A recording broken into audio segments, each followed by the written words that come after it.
Silakan ke depan salah satu kuasa untuk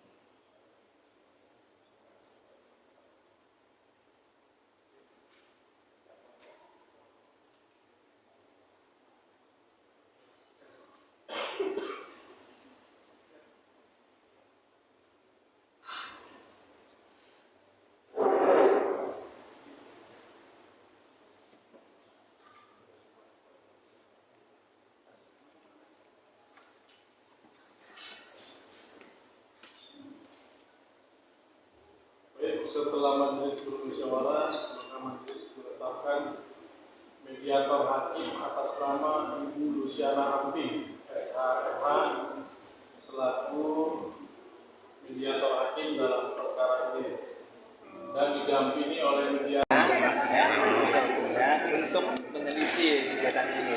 Dan setelah kami teliti, tidak pada tempatnya di luar bahwa itu adalah konteks gugatan PMH, perbuatan melawan hukum, itu masih ada relevansinya. Tapi kalau untuk konsentrasi itu tidak ada relevansinya sama sekali. Kalau PMH, perbuatan melawan hukum itu masih ada relevansinya ya, tapi kalau ini sama sekali tidak ada relevansinya. Jadi mungkin nanti perlu diperbaiki lah gugatannya sama mereka supaya kami dihapus.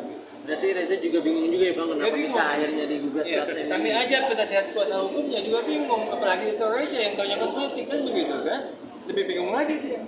Dan satu lagi kami tekankan, Dr. Reza bukan tidak mau datang, tapi kami sebagai kuasa hukumnya memang tidak mengizinkan dia datang ke pengadilan untuk sidang saat ini. Kecuali nanti diperlukan. Memang kami meminta. Jelas ya? Oke Bang. Jangan begini lagi dulu. Siap. Jangan kami mau datang ya. Terima kasih Bang. Kami mau datang. Nanti kami datangkan pada waktu yang Siap Bang. Bang Julianus, gimana Bang update tadi sidang? Hasilnya seperti apa? Update yang sidang hari ini ya? Iya. Tanggal 11 Juni. Yang pertama ya tadi rekan-rekan media melihat ya bahwa majelis hakim meneliti para pihak yang hadir ya, bahwa kami dari turut tergugat 1 dan turut tergugat 2 kan menghadiri, kemudian tergugat 1 dan 2, dan kemudian majelis hakim melihat bahwa turut tergugat 1, 2 dan 3 tidak. Lalu tadi ya rekan-rekan media juga sudah menyaksikan bahwa majelis hakim telah menentukan untuk lanjutannya adalah sidang mediasi seperti itu. Bang, ada kemungkinan damai nggak Bang kalau sama di mediasi? Kemungkinan pasti ada ya, tapi kan kita tidak bisa bicara sekarang gitu. Jadi mediasi itu tujuannya berusaha supaya damai. Iya. Tapi apakah bisa atau tidak nanti tergantung dalam mediasi. Jika apa yang damai tapi tetap harus bayar kerugian, gimana? Itu kan nggak mungkin.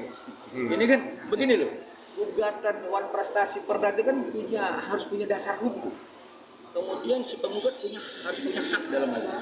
Ya kami melihat ini yang kedua ini kan tidak dimiliki para penggugat, ya. Jadi bagaimana mungkin kami bisa mengaminkan apa yang menjadi keinginan dari penggugat? Kan nggak mungkin seperti itu.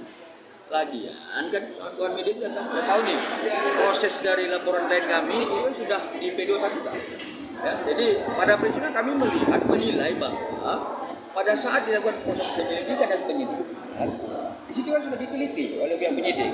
Oh tidak ada perjanjian itu. Yang ada adalah dugaan tidak pidana seperti itu, ya. Bang, kenapa hari ini perjanjian tersebut kalau endorse itu biasanya hanya lewat chat, telepon, itu udah by lisan? Katanya batasnya sampai bulan November tuh Itu gimana sudah Bang? masuk ke pokok perkaranya. Kami tidak bisa jelaskan. Nanti itu strategi kita untuk membuktikan benar atau tidak itu. Cuman ini saya tambahkan, kalau chattingan WA ini, kalau semua chattingan WA ini bisa masuk ke pengadilan, kita ini kan semua main WA semua ini. Nanti sebenarnya juga semua digugat semua investasi, ya kan? Jadi janganlah WA-WA aja dipakai untuk menggugat itu. Ya boleh aja, pengadilan tidak boleh menolak gugatan, itu jelas. Pengadilan tidak boleh menolak gugatan. Tapi kalau semua WA ini bisa digugat ke pengadilan, ini semua main WA semua ini nanti kena juga. Kasusnya kita dengarkan dalam persidangan ya, Di dalam pasal 55 penyertaan, artinya itu ada plagen, don't plagen, medal plagen, dan yang ini. Artinya berarti ada yang lain ya, seperti itu. Yang ketiga yang perlu kami sampaikan, setelah penyidik menyatakan ini sudah merupakan juga tidak pidana, kemudian jaksa penuntut umum menyatakan ini sudah P21,